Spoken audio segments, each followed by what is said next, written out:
সোনাই? কাঁদছিস কেন? সব বেলুন ফেটে গেছে? এবার কি হবে?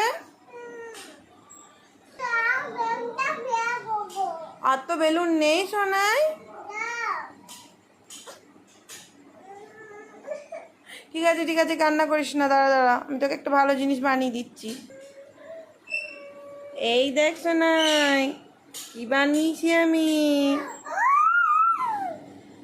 তুই খুশি তো?